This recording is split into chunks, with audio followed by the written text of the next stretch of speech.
Hey everyone, and welcome to week 6. So we're gonna change gears a bit and go into style and elements of design. Now this is a brief introduction, but there's definitely a lot of info here, and it's usually a really fun set of lectures. I remember when I first learned this, it really opened up my eyes to see art in a different manner. So for this week, we're gonna be doing quite a bit of exercises, and you can do this both traditionally or digitally as well. Since the majority of my previous demonstrations were done traditionally, I'm going to switch gears this week and do most of them in Photoshop digitally. That way, for those who want to do a little bit of both or move into the digital medium, can see how it's done based off of what we were learning the last couple of weeks. And that leads me to an important note about this week's lecture. So for chapter 1, there's going to be certain sections I will tell you all to pause the video in order to try the studies out for yourself. The reason I'm having you all do this is in order to understand the new concepts I will be talking about this week.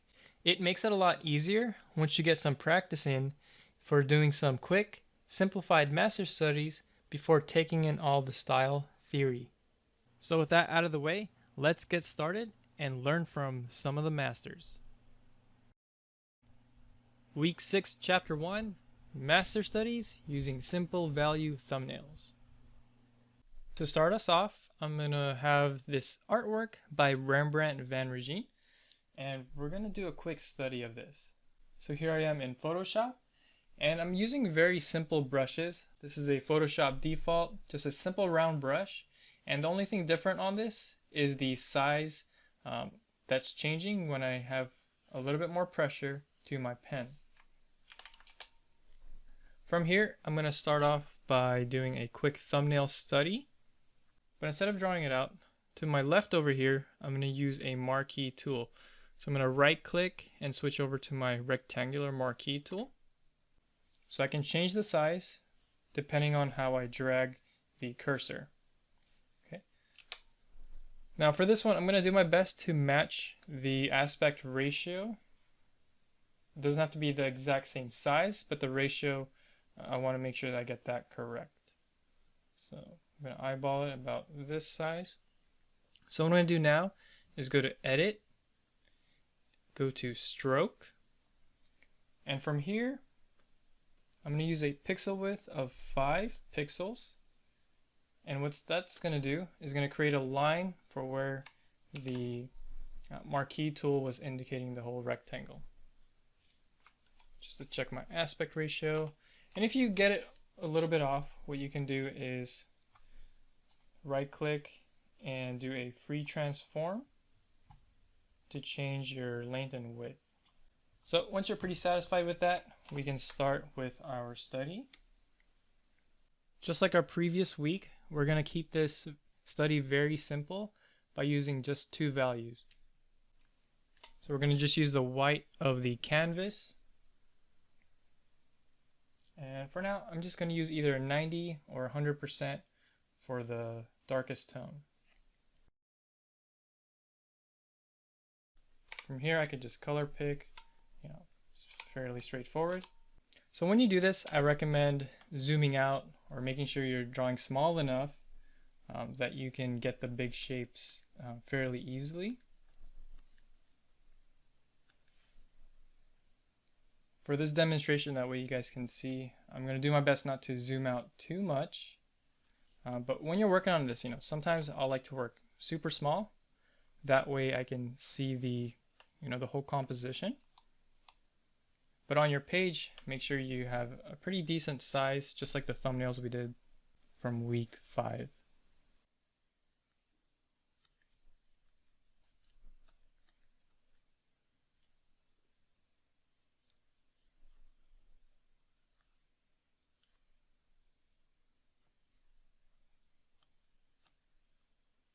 So even though this is a human figure, I'm trying my best not to get caught up on any details, and I'm just using very simple shapes. So I'm squinting my eyes, and I can see that there's a clear separation between light and shadow on his face, and that's the kind of shape I'm going to try to capture.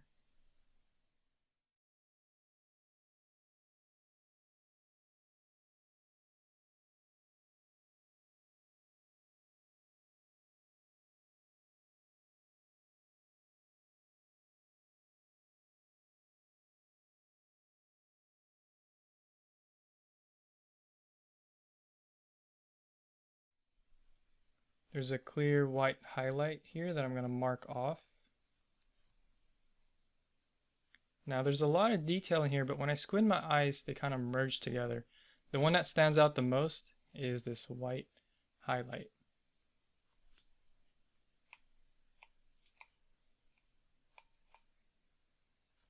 Okay, so from there, what we're going to do is take this and just block in the rest of the shadows.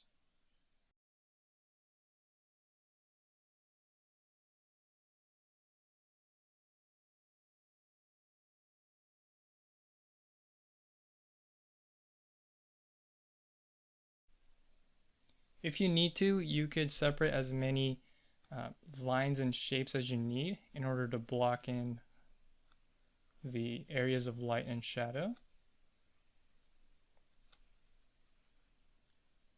But at the same time, you don't want to spend too much time on this where you're just focused on every single little detail.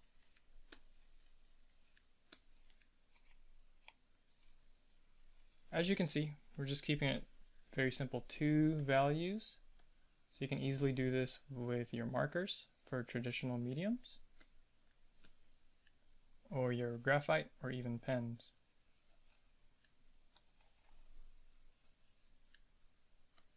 My personal favorite for doing studies like this is actually just using a large Sharpie marker to just block in all the darks and leave my whites with the paper.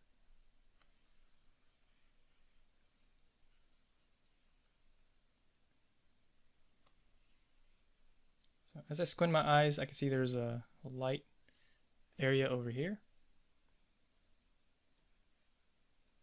which I'll leave.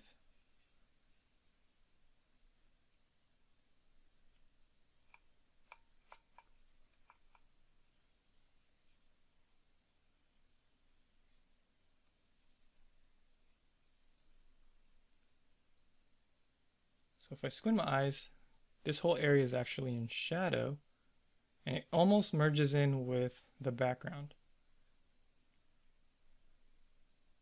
So with that in mind, I'm going to keep it all dark in that area.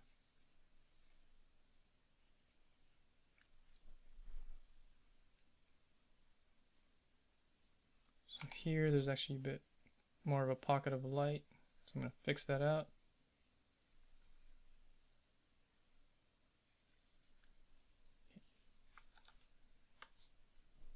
So that's the first one. It's a very quick study, not 100% accurate, but at least I'm getting close to the aspect ratio and the shapes I see up there when I squint my eyes. So zooming out, you can see that they kind of have the same resemblance in terms of capturing the whole composition with simple black and white values. Next, we have some sample artwork by Mead Schaefer, which are the first 2 illustrations to the left. And we also have a landscape painting here by Edgar Payne. This is the section I was referring to earlier, where you'll be pausing this video in order to try the studies out for yourself before I do them myself and show you what type of results you should have come up with. I will mention in a minute on when to pause this video, but first I want to give you some instructions and pointers on how to go about these studies. Just like I did with the previous Rembrandt painting, you want to do a quick study using only 2 values, basically just black and white.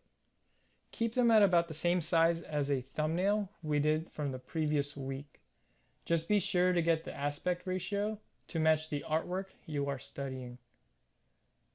Also, I want you guys to set a timer for yourself with a maximum of 5 minutes for each one. This will ensure you are not getting distracted with doing small details and spending way more time than you need to. You also don't want to rush these, as you want to make sure they are clear enough that we can tell which piece you did the study from. And last reminder, you can do these in any medium of your choice, whether it's on paper or on your computer. Alright, so keep those in mind and you can pause this video in 3, 2, 1.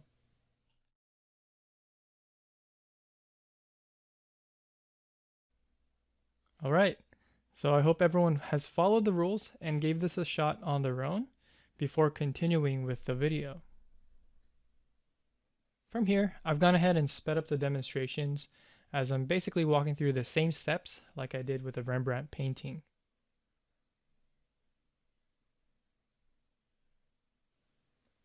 And if you're curious, this set took me about 3 to 4 minutes each.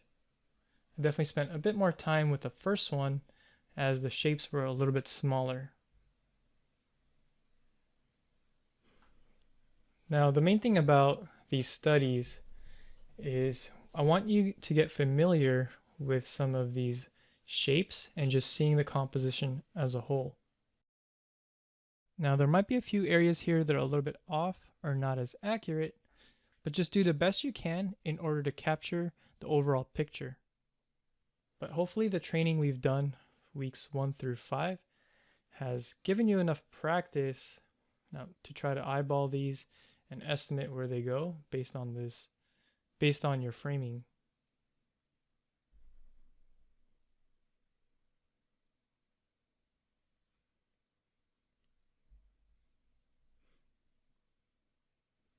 Now for the second piece by Mead Schaefer, the illustration in blue,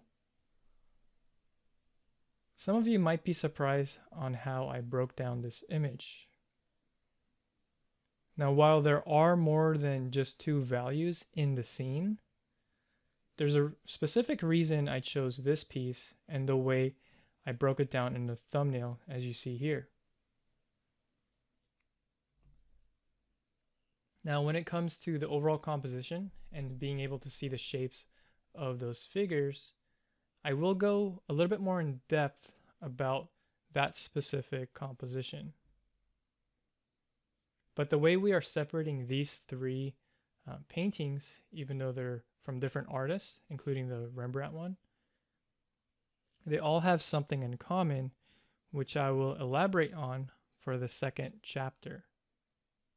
Now, the reason I'm having you do this on your own at first, instead of walking you through the whole thing, is I want you guys to be able to determine on your own on what we're trying to look for as we break these images down.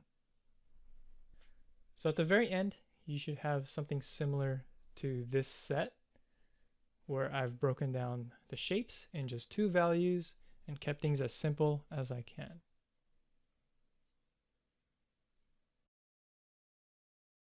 From here, we have finished the first set out of 3. And now for the second grouping, I'm going to show you a slightly different way of doing these thumbnails. And this is exclusive to the digital medium in a way. Now, this is a common technique used in the industry, and for those of you that are already quite familiar with Photoshop. But what we're going to do is use our selection tools over here in order to do the thumbnail. Now, this is totally optional, but I highly recommend this for those that are having trouble simplifying and can't look past the details. So to start off, we are going to get the marquee tool again and try to get the aspect ratio. Now, instead of the stroke under edit, we are going to the fill or shift F5 for my shortcut. I'm going to fill it with a certain color. I'm going to do a medium gray. That'll fill my shape. Now I'm going to start a new layer over here that I'm actually going to use in order to kind of paint on or put some color on top of. But on a side note, I also need to talk about how we're going to approach this type of painting in certain amount of values. So for the first set, we only used black and white. For this one, we are going to use anywhere from 3 to 4 values. So first we have the white value of the actual canvas. Next up, I'm going to have a 30% gray. For my third value, I'm going to pick the same thing as I use for my background, which will become part of the study itself. And lastly, we're gonna just use 100% for the darkest values. So there you have it. We have 1, 2, 3, 4 values in order to do this study. Now, besides using our brush tools, I mentioned that we're gonna do this a little bit differently. So for this canvas, which I'll name on this layer, we're actually going to be painting on this layer 2. But the biggest difference, instead of just going in here with a brush, we are going to right click on the layer and create clipping mask. Now, this layer 2, or this painting layer, needs to be on top of the canvas layer. You'll see it denoted by this L-shaped arrow. And if I were to release the clipping mask, it goes back to normal. So when I hit create clipping mask, what happens is those brush strokes that I put in there is only being seen with the pixels that have been painted on that canvas layer. So no matter how large of a painting stroke I make, it's only being shown attached to that clipping mask that it's on top of. So that way I don't have to worry about passing this border.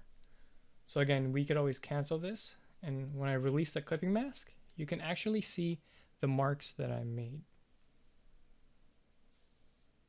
Right. So I'm going to erase those marks on that painting layer. Now, I also mentioned that I'm not going to be using my brush set exclusively for this painting, and I'm mainly going to be drawing with the lasso tools.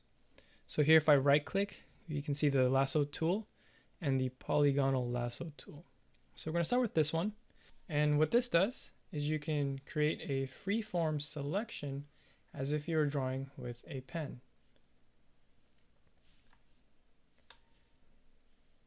Now from there, while that's selected, I can take either my brush and paint in that section, or I can go to this layer, go to my paint bucket tool, and fill it in like so. What you'll see me do is try to draw this out, maybe starting with her hair as a selection.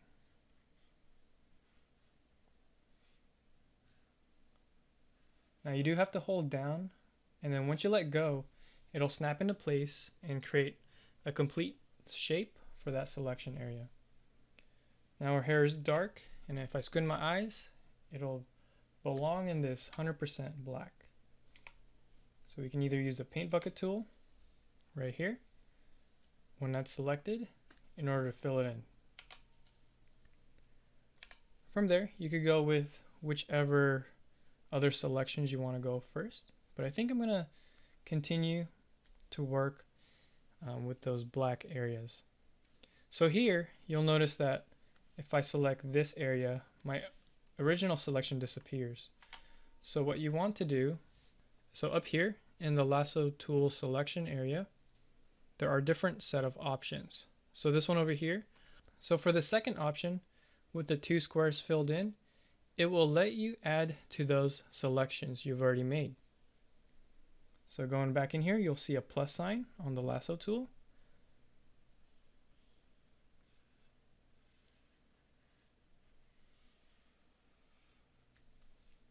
And now I could even add to it if, let's say, I wanted to draw a circle. But let's say I did that and made a mistake. You can go to the subtraction option next to it, denoted by the blank square next to the solid one.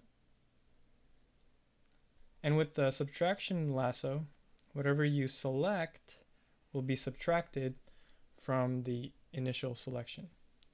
So this is a great way to mask off different areas of the piece without worrying about the original selection disappearing. And then from there, I'm just going to get my paint bucket tool and just fill it all in with that same value. Next, I'm going to do the selection of the white area here in the front. And that shape is fairly complex, and I usually have to hold this down. So what I'm going to use is the polygonal lasso tool. And instead of holding it down, you can click it into place. But just a note, it's going to be more of a straight line.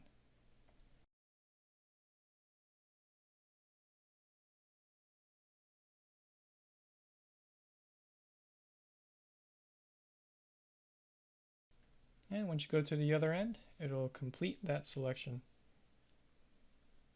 So from here, I'm going to take my eyedropper tool, select the white, go back to my paint bucket, and fill in that area. Now if I squint my eyes, I can see that the face is really bright as well. But in order for me not to block it in with this same white value, I do have a fourth one, which is this 30% gray.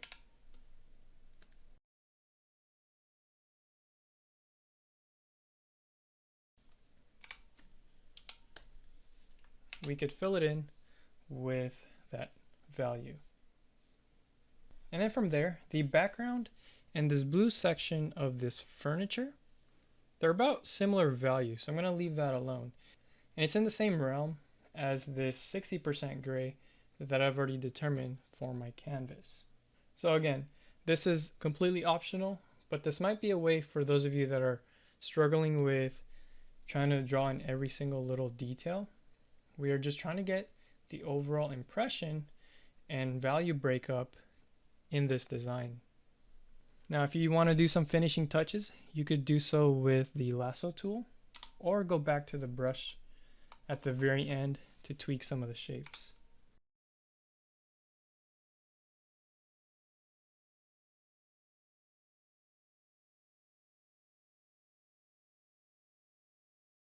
So from here, I can definitely put in her features, which is a strong part of this composition, being that it has a high amount of contrast.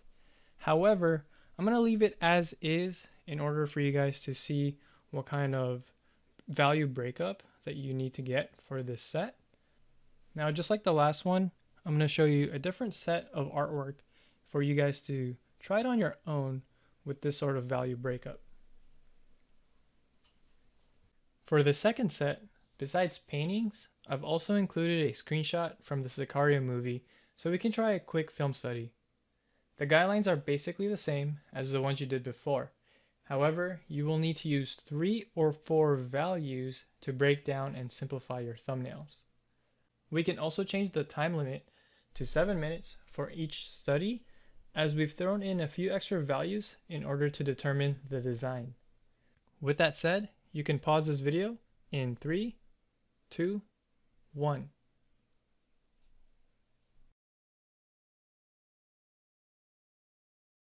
So I hope you guys had fun with that set and also hopefully a bit of a challenge. Now the reason these are a bit challenging is of course we're using more values, and the way these artists broke up their design definitely requires us to use more than just 2 in order to determine the type of design breakup they're using for their composition. And that's basically the biggest hint I have from determining the differences between this set and the previous one we did with the 2 values. From here, I'm using a combination of the lasso technique and filling in my shapes. But when it comes to the smaller areas, I just use a brush, that way I can just cover the smaller details a little bit quicker. Out of these 3, the one I found the most difficult was the first one by Uglo. That's because the value breakup that Uglo is using for the still life with the flower is very subtle on those leaves. When I squint my eyes, I basically see the same values as the blue and the green, and they're kind of getting mixed in together. So with my limited values that I'm using, I just chose to omit that area, as the higher contrast is in the brown stem. The second illustration by Bernie has a bit more subtlety for sure, but I'll elaborate it on the second chapter as there are different things going on with that one. But either way, I'm able to break it down with about 4 values in order to capture the design. When it came to the film study, I definitely changed some of my simpler values to go a little bit lighter, as the scene required basically just a black with 3 lighter tones sort of towards the middle. Now, even though this is the live action, you'll see later on how this shot in particular has a very specific way that it reads. Even though this section is sped up in terms of the demonstration, the techniques I'm using are exactly the same as the slower demonstration before the set.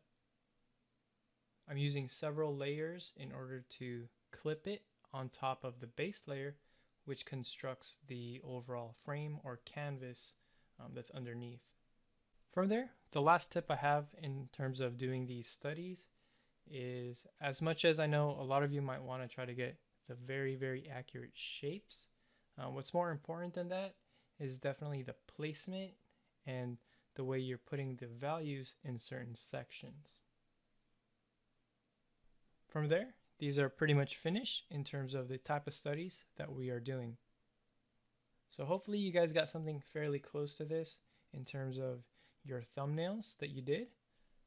Next, we are going to do one more set, which will conclude this last part of the chapter. For this final set, we're going to do something a little bit different since this chapter is getting pretty long. And also, we've actually been doing this for the first few weeks. So towards the end, there won't be a set of these for you to draw from. So just to get the practice in, I want you guys to at least follow along as I do this thumbnail. So this section is the hardest, but can also be the easiest at the same time. Now the reason for that, you're basically trying to draw this out. You only need one value. Any simple tool will work. But also requires to get a lot of what's going on in this image.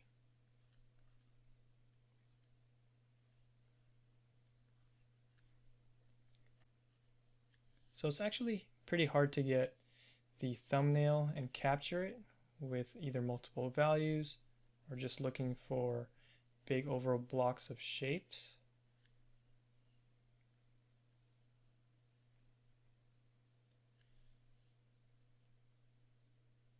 If you can, what I recommend is to shrink this down on your computer screen or wherever you're using to watch this lecture.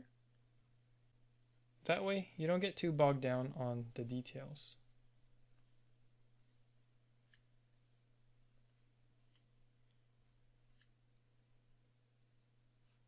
Now, just like the other one, it's really tempting to try to go in here as accurate as possible.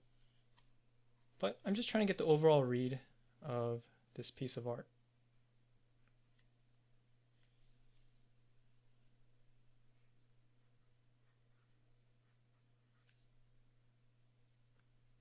For this one, I'm using a basic round brush, just that I like to use for drawing.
Now there are other lines in there that are a lot lighter, but when I squint my eyes, this is sort of what I see.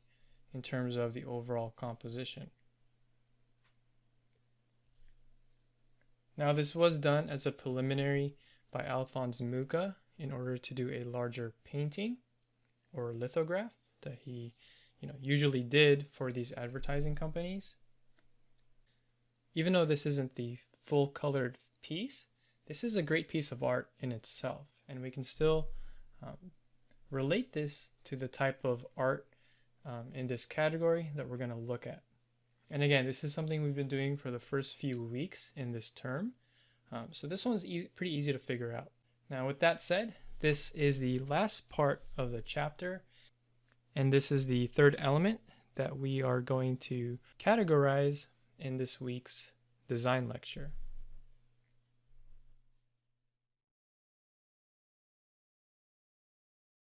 Chapter 2, Introduction to Form, Mass, and Line.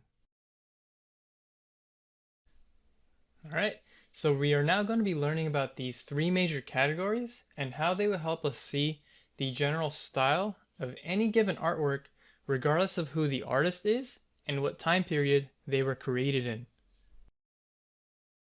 I first learned about these terms from Bill Perkins, who used to be a visual development artist and director at Disney for many years.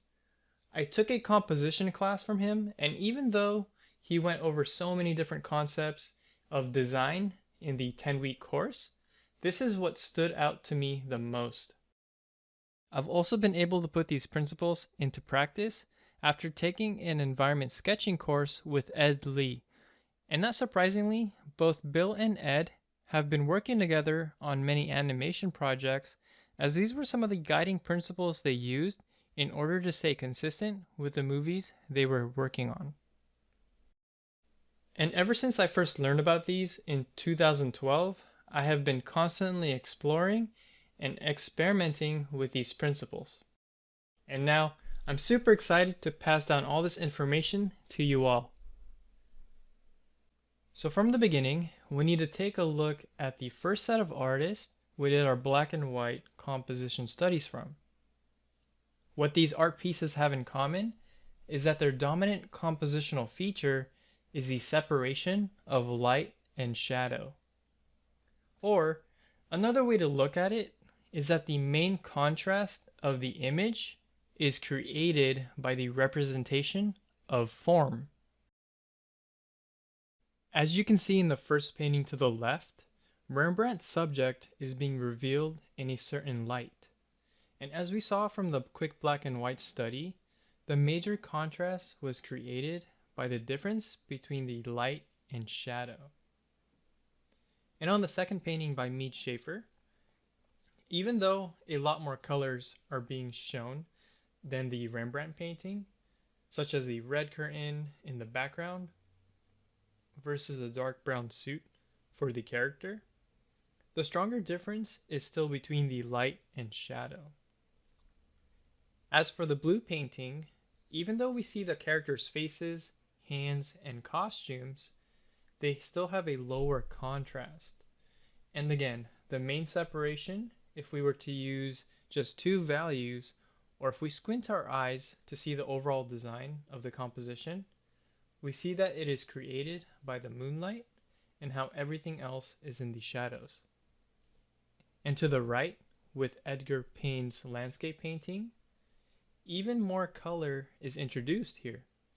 However, as we saw with our quick black and white study, we can still see that he used the pattern of the light and shadow to create the overall design of his image. So even though there is some contrast between the color of the blue sky versus the orange landscape, when we squint our eyes, the contrast between those two colors are not greater than the contrast of the effect of the sunlight. Next, we'll take a look at how this principle of a form-dominant design is applied to film and video games today. First up, we have the recent Blade Runner 2049, and you can see that the use of light and shadow is the dominant design here for this compositional shot.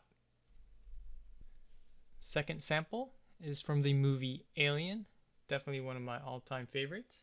And you can see how everything in the scene is only being shown based on the lighting as well. And interestingly enough, there's another movie that came out the same year, which is Stalker by Andrei Tarkovsky. And you can see how the use of light and shadow is created on these men's faces in order to showcase the mood and storytelling point of the scene. And just to round things off, here are some samples from certain video games, such as Half-Life 2, Last of Us, and Battlefield 4. Now, even though they are just screenshots, you can see how the lighting is a big part of the design. In order for them to get a unifying look throughout the entire game, they want to make sure they stay consistent. Next up, let's take a look back at the studies we did from the second set. Now, in order to properly separate the contrasting values in these compositions, we noticed we had to resort to using more than two values. Now, the reason for that is that the highest amount of differences in the contrast was in the local color or value of each object or parts of a given subject. So if we first take a look at the piece by John Singer Sargent, we notice that the highest contrast was between the outfit, where you have a black part of the outfit and a white area in the front. And you can see that that's also contrasting with the brown background, as well as the subject's face and hair. Now I know there are some shadows in here in order to create some form and depth. However, when you squint your eyes, you'll notice that the shadows almost disappear, which means that the contrast of the light versus shadow is very low. Therefore, the overall design and composition of this image is done so by the local color and value of the subjects. Now, the term that Bill Perkins used in order to showcase what the local value or color is the word mass. So unlike form, mass is describing the local color and value of certain shapes, subject, or other parts within the context of a scene. So when we take a look at Yuan Yuglo's work here, you'll notice that the main thing he's using to design is just large chunks of color. And just like Sargent's work, there's a little bit of shadow in there in terms of showing a little bit of form. However, you hardly notice it even in the beginning. And that's one of the key principles his work is so recognizable, is that the arrangements that he's simplifying his shapes is separated by the different colors.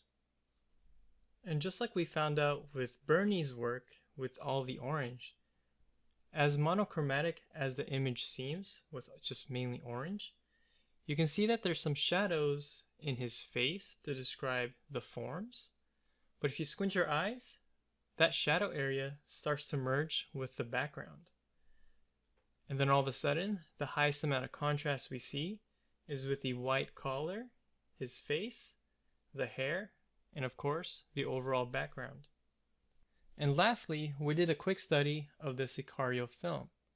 Even though it's live action, and of course they used lighting, we can see in this screenshot that the main separation in terms of composing this shot here is used with local values in mind. You can clearly see the separation of their outfits with their background and other areas of the scene. Let's go ahead and take a look at a few more samples in which the principle of mass was the dominant feature of a design. So first up, we have the animated feature Toy Story 3. And as you can see in this complex scene, the use of color was very vibrant in the shot alone. And it's definitely very common in animation with the use of strong color. That way, when characters are in the scene together, they want to make sure that their shapes and values are contrasting enough that the audience can tell them apart. Now, even though 3D was used with technical lighting in order to render out these forms, you can see that the shadows were purposely subdued so they can become softer and not take away from the scene itself. This moment in the story is also not meant to be scary, So that way, it's bright and colorful with softer lighting. And again, such a complex scene, make sure that we can tell all the characters apart, as this is an important part of the story that introduces several different characters. We can also see this used in the movie Trolls, where each character has very vibrant colors, and in the scene alone, even with some of the shadows on their feet, you can really tell each character apart from each other. However, just like we saw in the Sicario film, there are other live action films that use mass as a principle even throughout a whole movie. So for this sample, we have Grand Budapest Hotel, where the use of color was very vibrant throughout the whole film, just like an animated feature. And that's one of the main principles that Wes Anderson uses in a lot of his films in order to tell a story. And that brings us to our third element of style, which is line. As we saw by doing this Muka study, things were pretty straightforward, and we drew out the lines in order to capture the general readability of the image. This is probably the easiest to comprehend out of the other two elements, as it's fairly self-explanatory. Since we only saw one sample though, let's take a look at a few more with the use of line as an element. First up, we have a drawing by Frank Frazetta. And as you can see here, if you do a study of this, just like the Muka drawing, it will have very similar properties. However, this can be also achieved in paintings such as the works of Claude Monet and Vincent van Gogh. Now, the reason for that is if you were to do a study of these paintings, there isn't a strong contrast with any sort of lighting, nor the local values of the subjects. But if you were to turn these images into black and white, one thing you'll notice is that they take on a certain texture and pattern for the overall readability of the composition. So basically, pattern and texture is a category that shares the element of line. So a big characteristic they all have is that they tend to have this sort of visual noise versus blocks of large shapes, just like the mass and form. So again, in terms of the line element, it is also shared by pattern and texture.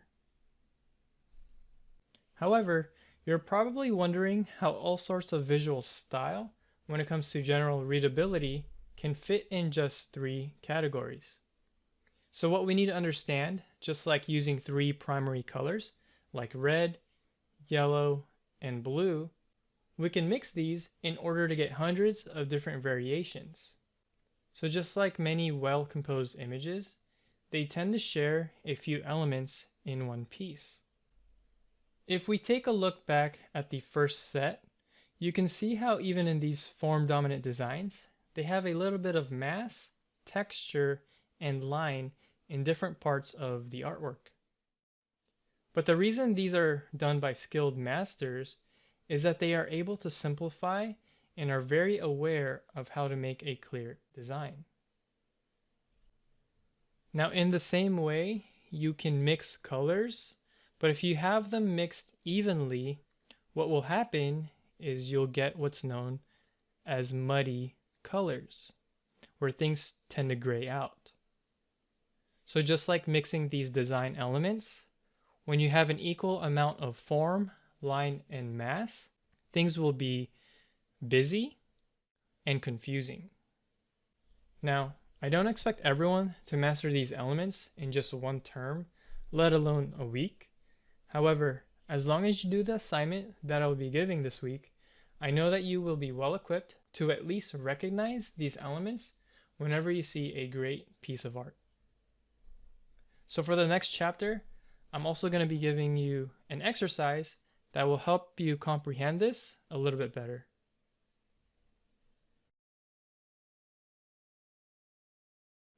Chapter 3, Application of Form, Mass, and Line.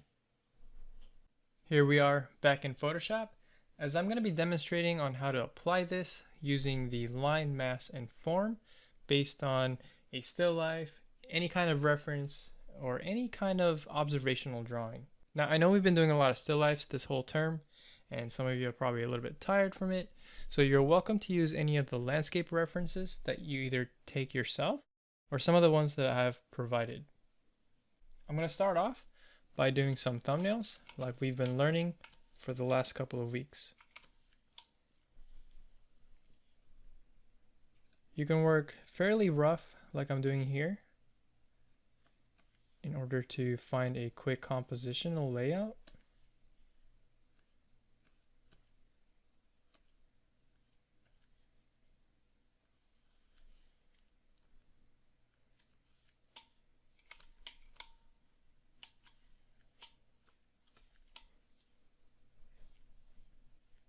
Now for these, I won't require rough thumbnails, but I recommend doing them for yourself while you're planning this out.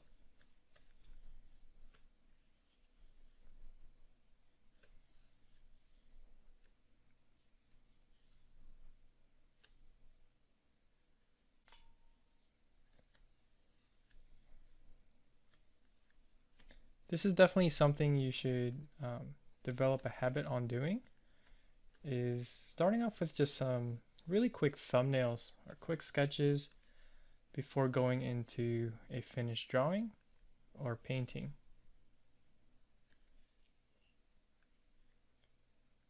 This relatively small and short investment in time is going to save you a lot of hours in the long run. So this is getting close to what I like. I don't like the tangent up here, or at least close to the tangent, but it's getting pretty close.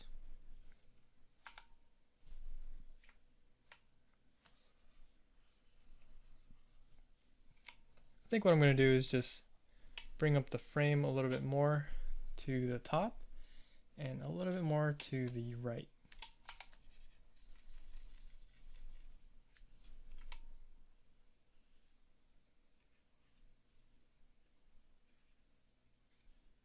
The reason I'm adding more to the right is I just want more of that shadow to show.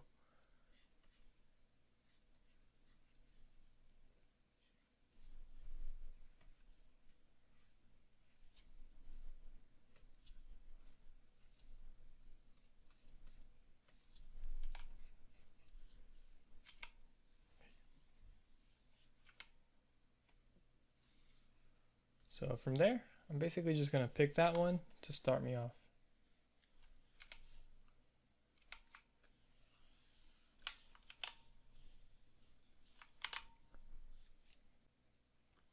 Now if you're using digital, of course it's really easy to make a quick copy and enlarge it as a rough pass. Now I know doing this traditionally makes it a little bit harder, but that's why we have tracing paper and copy machines. Now even back when I didn't have Photoshop and I was doing illustrations as a student, I would take this to the printer and just blow it up maybe at a 400 or 500% in order to get started on a quick illustration or even a long illustration, and trying to keep everything intact composition wise. Since we've already started with a rough line work in terms of getting the thumbnail sketch all blocked in, I highly recommend just starting on the line part of the exercise. From here, all you have to do is clean up your line work. Here I'm making a lot of adjustments as well. So I noticed that the lemon, I put it off to sort of the left center, but I could see that I totally miss the top of the block that it's on top of. So you'll see me make quite a bit of adjustments and changes as I move along, refining my line work. But they aren't such drastic changes that they are totally making a different composition. That's definitely the main reason why I stress getting a good design or layout during the thumbnail phase. So pretty much half the work is done already. And from here, it's all about just changing proportions, getting the shapes and forms a little bit more accurate, fine-tuning the actual contours of the objects themselves, and maybe even some of the perspective lines.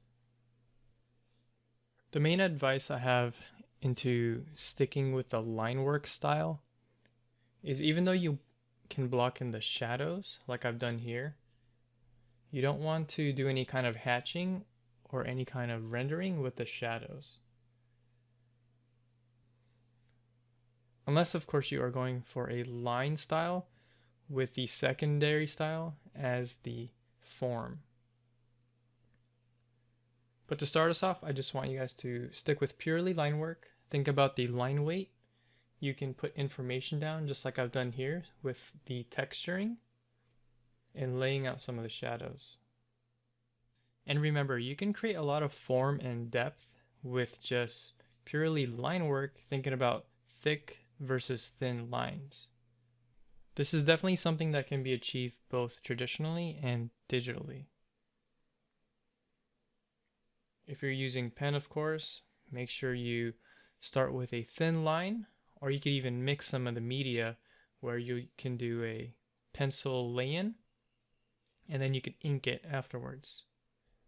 So that's definitely up for grabs if you want to try more of the traditional approach, but having a clean set of lines towards the very end.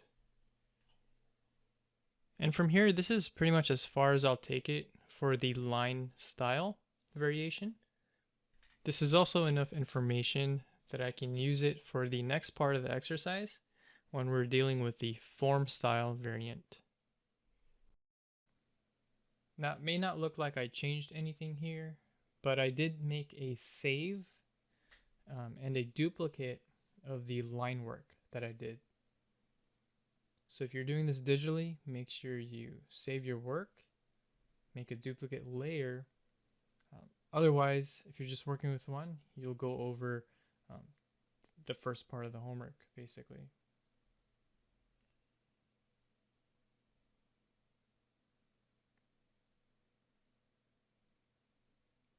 So with the form style, it's basically all about light and shadow.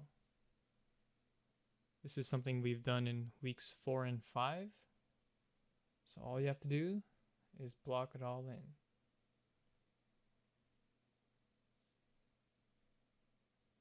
Now, one of the other important things about this type of style, especially when you're trying to keep it purely form, we are going to try to ignore the actual local value of the objects. So basically, the only things I'm concerned about is the stuff like we learned in week 4. So highlight, halftone, or midtone, core shadows, cast shadows, and reflected light.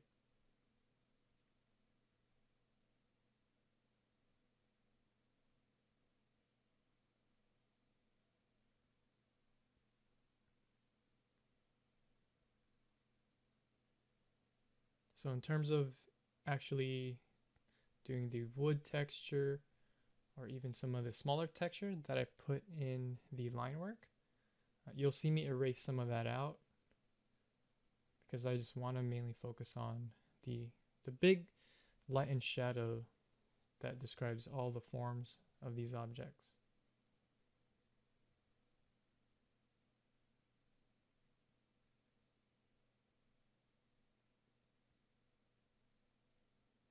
So here you can see that a lot of the line work has disappeared. I've either gone ahead and erased it or I painted right on top of it. If you're doing this traditionally, you either want to redraw this again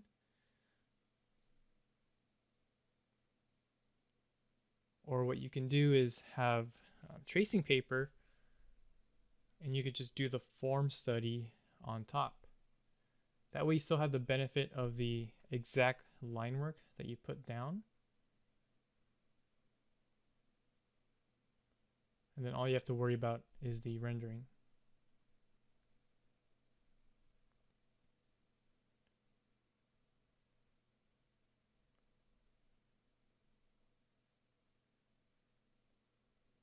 So my biggest advice for this type of style variant is trying to get rid of the line work and also not being too caught up on the local values of each object, which is easier said than done.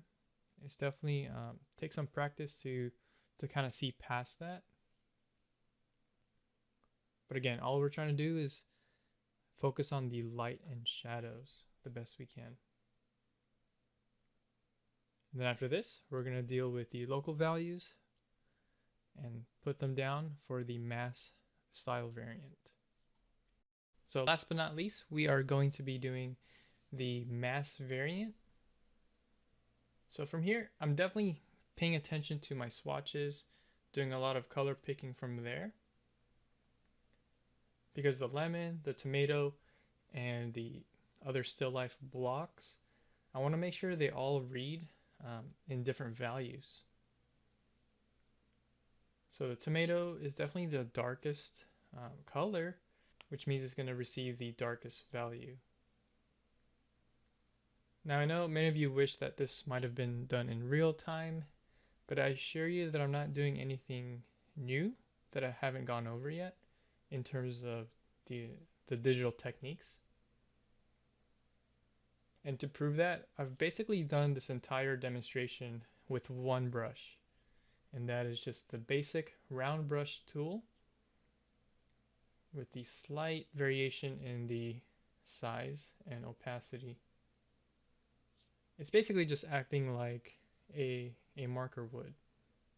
So the harder you press, the darker it gets. And then the lighter it is, it's just slightly lighter.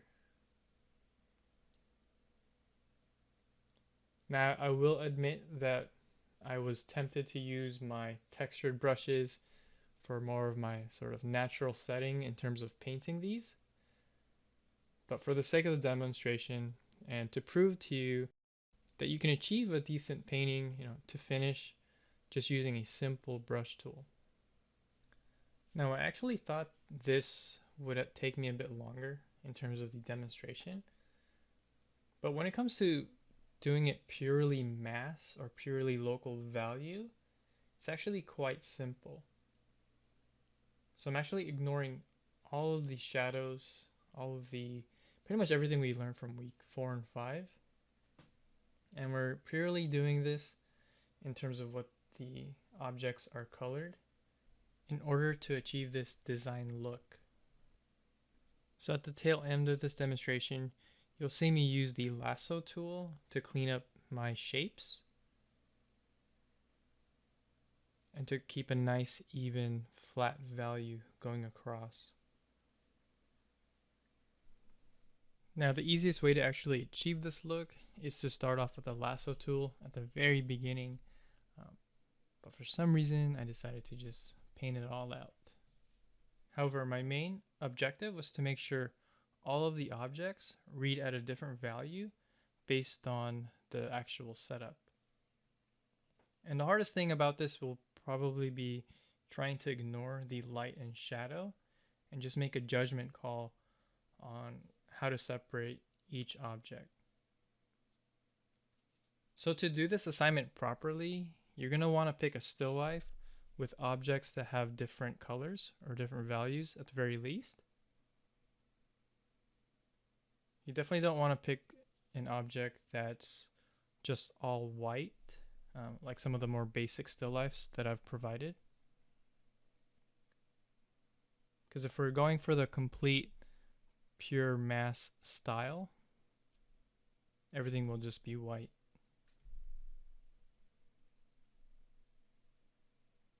Once you've cleaned up your shapes and ensure that all of the objects have different values based on their color, you can call this one finished. To conclude this lecture, here are the 3 different images that I've demonstrated in the different style variation. So we have the line, form, and mass, and how each one has the different characteristics when we're talking about the style triangle. Now when it comes to doing this for yourself, make sure you pick a subject that has different values or color. That way you can do the mass part of this assignment properly. And you want to pick simple lighting, just like you guys have been doing for the last few weeks.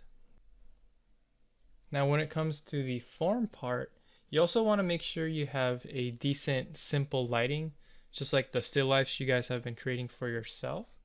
If you guys choose to do a landscape, you want to make sure there's a direct lighting and not something that's in total ambient light.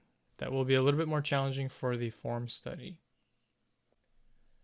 Now when it comes to actually mixing these styles together and how to apply that, I'll talk about it a little bit more during the Q&A session, which I can further elaborate on mixing such as the form and mass style or the line and form or whatever you guys want to see demonstrated. Other than that, I hope this further clarified the differences between line, form, and mass when we're talking about the different concepts of style variation. From there, let's move on to doing some of the homework for this week. For the week 6 homework, we're going to have 2 different parts to it. For the first section, you're going to put together a sheet of artwork showcasing samples of form, mass, and line. I want you to find at least 3 artwork from masters and your favorite artist and put them in the categories they belong in. From there, just like the first chapter, you're going to be doing a quick study for each one. So that should equal a total of 9 studies at the minimum. Basically, I want your presentation sheet to look something like this. Be sure to label it for each category and also put the name down of each artist. For the second assignment, you'll be choosing a reference image or draw from observation. From there, you're going to draw and render it out in 3 different ways, just like I did in chapter 3. Now remember, in order to do this properly, you're going to want to pick a setup or subject matter with more than at least a few different colors, and in a lit scenario where you can still pretty much see the shadows fairly clearly. Again, just refer back to the demonstration I did in the 3rd chapter. And that's pretty much it for this week. That should keep you all pretty busy. If you have a lot of fun with this week's assignments, remember, you can always do more than the minimum.